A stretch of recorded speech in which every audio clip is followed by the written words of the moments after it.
अस्सलाम वालेकुम। आज हम शुरू करते हैं अपना fifth module logical and lookup functions. और अगर आप थोड़ा सा इसका देखें तो make Excel think for you, यानी एक्सेल जो है वो हमारे लिए डिसीजन लेगी। और बुनियादी तौर पे ये जो इस सेक्शन में इस मॉड्यूल में हमने जो कुछ पढ़ना है उसमें हम डिसीजन मेकिंग की तरफ जाएंगे। अब ये जो डिसीजन है ये हम खुद नहीं करेंगे, बल्कि एक्सेल के ऐसे फंक्शंस या कमांड यूज़ करेंगे जिसकी बेस पर एक्सेल खुद डिसीजन लेगा।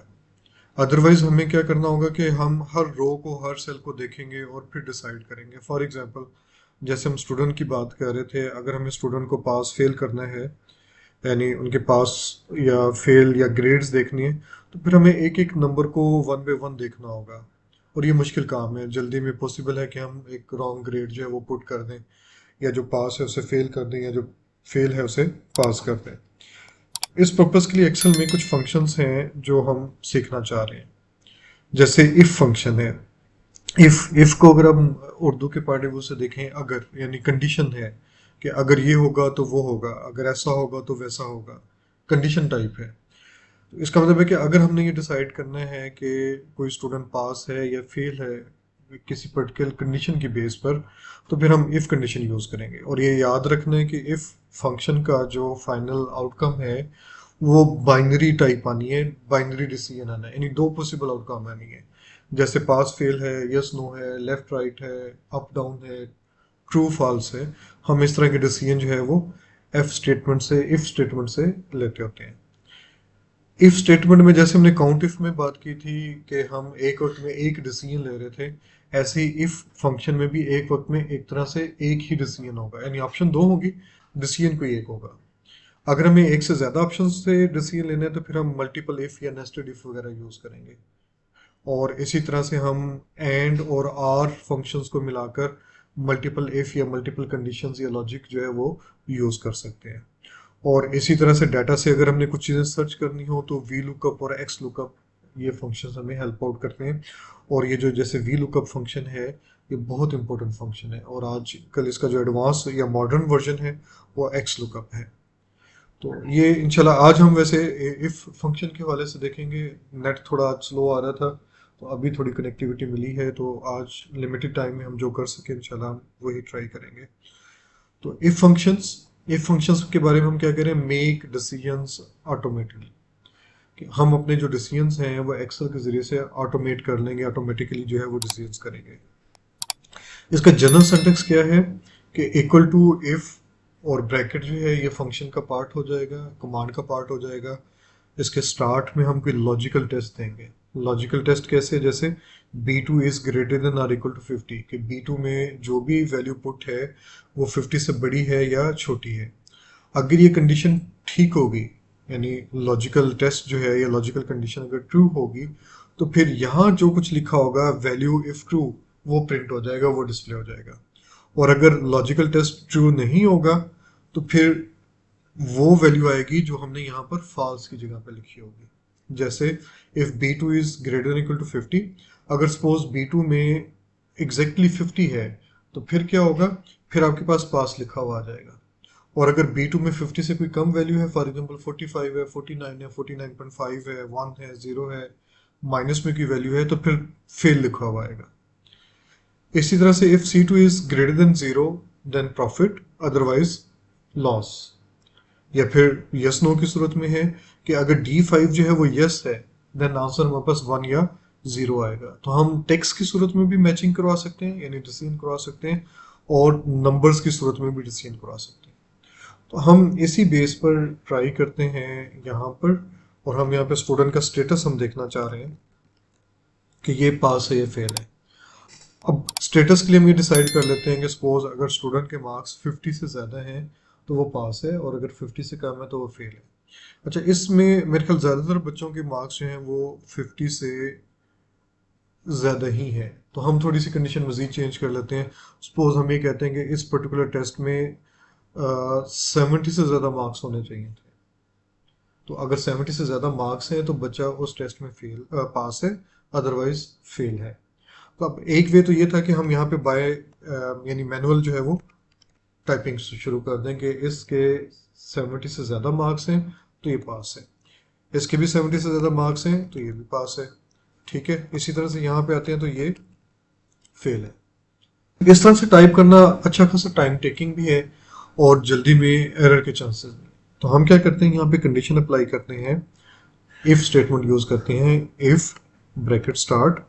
अभी देखें सबसे पहले क्या कहा जा रहा है, लॉजिकल टेस्ट, कि एक्चुअली आप चेक क्या करना चाह रहे हैं। मैं ये चेक करना चाह रहा हूँ कि H2 में जो कुछ भी है, जो भी नंबर है, it must be greater than or equal to 70, कि अगर वो 70 या 70 से ग्रेटर है देन क्या होना चाहिए, कॉमा पुट करेंगे, वैल्यू इफ ट्रू, यानी अगर वो 70 से ज्यादा तो फिर आप क्या चाहते हैं, मैं चाहता हूं कि यहाँ पर पास लिखा हुआ आ जाए, और अगर 70 से ज्यादा ना हो, बराबर ना हो, देन मैं क्या चाहता हूँ, मैं चाहता हूँ कि यहाँ पर फेल लिखा हुआ आ जाए। अब जिस तरह से मैंने टाइप किया एग्जैक्टली ऐसे ही आएगा। फॉर एग्जाम्पल मैं देखिए यहाँ पर फेल को ऑल कैपिटल में लिख देता हूँ। तो अब पहला स्टूडेंट, इस पे चेकिंग हुई कि टेस्ट वैल्यू इसकी 70 से ज्यादा है, 70 के बराबर है, तो वो पास हो गया। सेकंड वन, अगर मैं इसे ड्रैग करता हूँ, देखें वन बाय वन में कुछ ड्रैग्स कर देता हूँ, देखें कुछ पास है कुछ फेल है। फेल कौन से स्टूडेंट है, जिनके मार्क्स 70 से कम है। और अगर आप फेल पे नोट करें, तो ये ऑल कैपिटल में है। क्यों ऑल कैपिटल में है, कि कंडीशन में मैंने इसे कैपिटल ही लिखा हुआ है, ऑल कैपिटल लिखा हुआ है। यानी एक्सेल अब इसे करेक्ट नहीं करेगा अगर इवन यहाँ पे स्पेलिंग मिस्टेक है या आपने इसे स्मॉल कैपिटल लेटर्स में लिखा है। दोनों सूरतों में जो है आपके पास कंडीशन के अकॉर्डिंग ट्रू या फॉल्स में जो भी होगा वो प्रिंट हो जाएगा या डिस्प्ले हो जाएगा।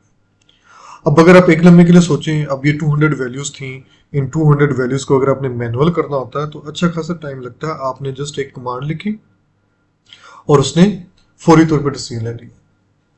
ठीक है, इसी तरह से अगर आप देखें यहाँ पर जेंडर है, फॉर एग्जांपल मुझे न्यूमेरिकल एनालिसिस कुछ करना था, किसी सॉफ्टवेयर में यूज करना था, उस सॉफ्टवेयर में मेल और फीमेल की बजाय मुझे 1 और 0 यूज करना है, क्योंकि बहुत सारे सॉफ्टवेयर्स हैं, बल्कि अक्सर इवन हम भी सजेस्ट करते हैं एज ए स्टैटिस्टिशियन कि जो आपके पास जैसे जेंडर वेरिएबल है, अगर वो ABC में अल्फाबेट्स में है तो कोशिश करें उसे न्यूमेरिकल कोडिंग दे दें, नंबर्स की फॉर्म में लें, कैटेगरीज बना लें। तो ये काम आप कैसे करेंगे, तो हम यहाँ पे जेंडर का एक ग्रुप वेरिएबल जो है वो रीडिफाइन करने जा रहे हैं और इफ के जरिए से ही। इफ अब ये कौन सा होगा, B2 इक्वल टू मेल। अगर मेल है तो फॉर एग्जाम्पल 1 और अदरवाइज क्या होगा, 0 होगा। मैंने इसे क्लोज किया, एंटर किया, देखें इसकी जगह पे 1 आ गया। और हम अगर नेक्स्ट करते हैं तो देखें यहाँ पे 0 खुद ब खुद आ गया। अब उसने ये नहीं चेक किया कि यहाँ पे मेल लिखा हुआ है या फीमेल, उसने देखा अदर देन मेल है।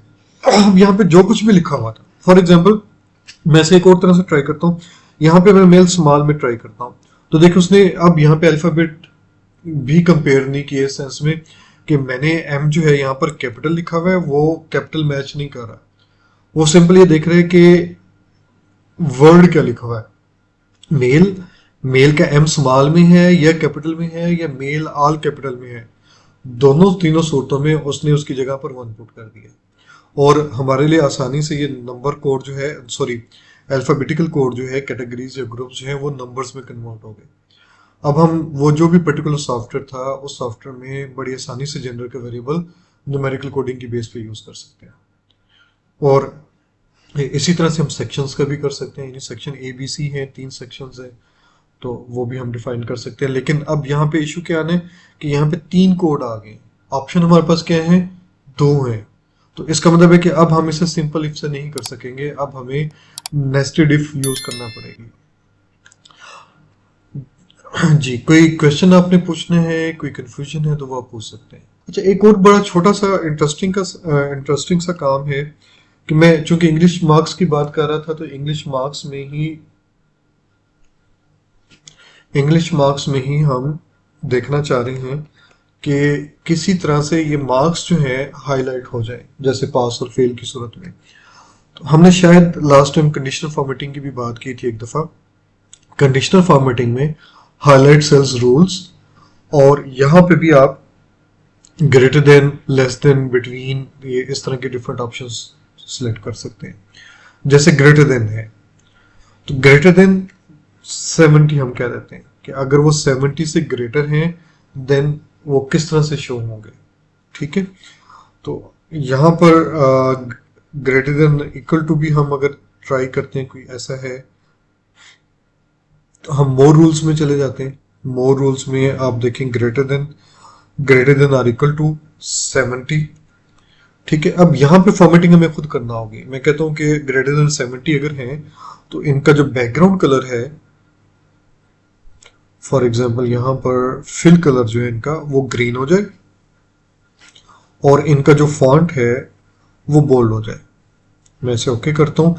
तो अब क्या होगा कि वो तमाम नंबर्स जिनका आंसर जिनकी वैल्यू, वो सेल जिनकी वैल्यू 70 या 70 से बड़ी है, वो सारे के सारे ग्रीन हो जाएंगे। और ये वही ग्रीन है इस वक्त जो सबके सब पास है। इफ कंडीशन का अल्टरनेट एक ये भी हो सकता है, लेकिन अगर आपको एक एज ए वेरिएबल चाहिए तो फिर हमें इफ कंडीशन के जरिए से ही एक नया वेरिएबल बनाना पड़ेगा। यानी दूसरे अल्फाज में हमने क्या किया कि एक्चुअली इफ कंडीशन से या इफ स्टेटमेंट से हमने एक नया वेरिएबल बनाया जो इफ की कंडीशन को फॉलो कर रहा था, जिसमें हमने 70 मार्क्स जो है वो एज ए कंडीशन यूज किए थे।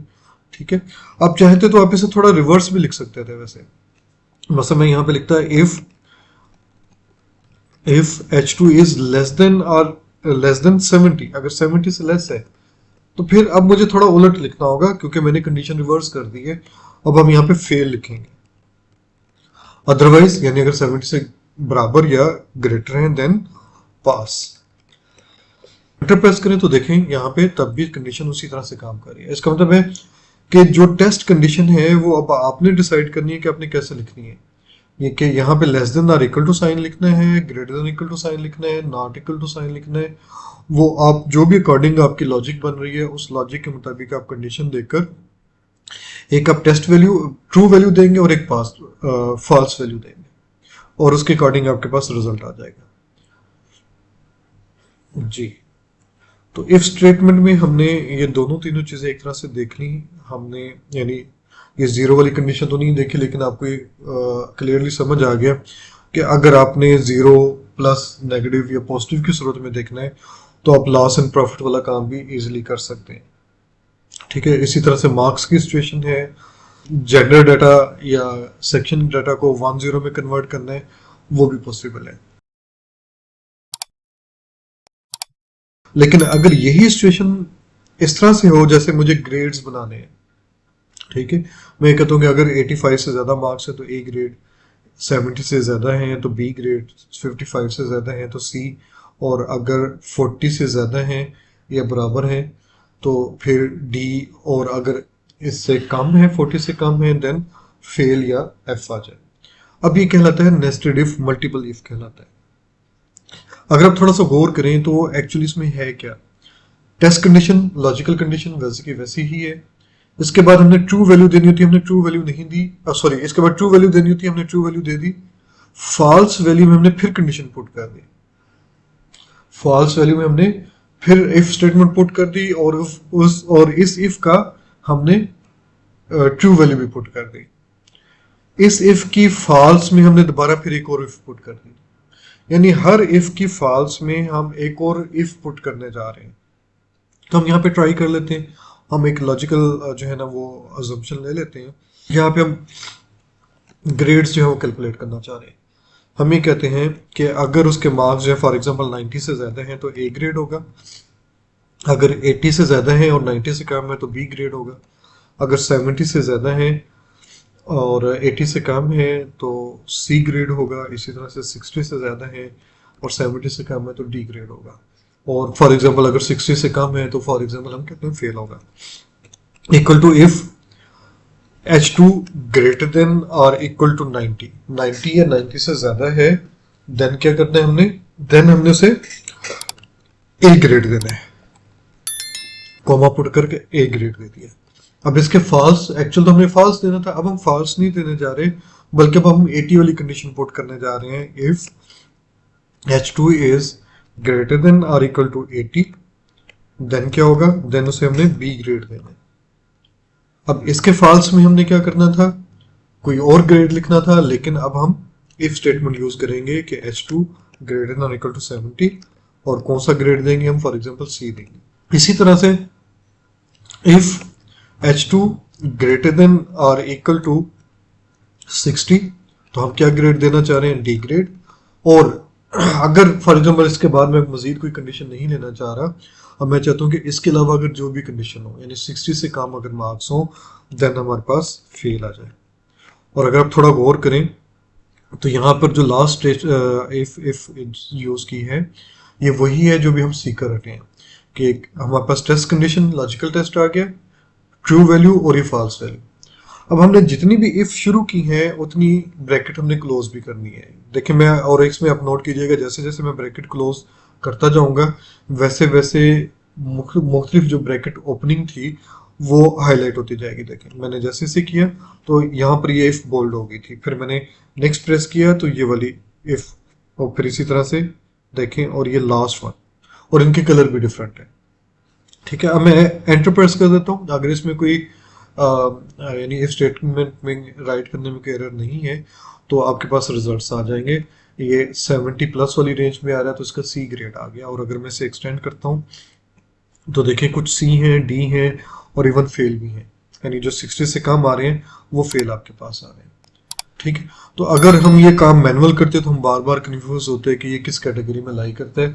हमने एक दफ़ा अच्छे से इफ स्टेटमेंट को राइट कर लिया, उसकी लॉजिक बना ली, और उसके बाद हमने जैसे उसे एग्जीक्यूट किया तो इसने हमें ऑटोमेटिकली तमाम स्टूडेंट्स के लिए कैलकुलेट कर दिया। अब आपके पास 10,000 स्टूडेंट है या 10 स्टूडेंट है, डिसीजन एक्सेल ने खुद करना है। लेकिन ये डिसीजन ठीक कब होगा, अगर आपकी इफ स्टेटमेंट ठीक होगी। अगर आपने इफ स्टेटमेंट ही गलत लिखी है तो फिर जाहिर है कि एक्सेल आपको सही डिसीजन नहीं देगी।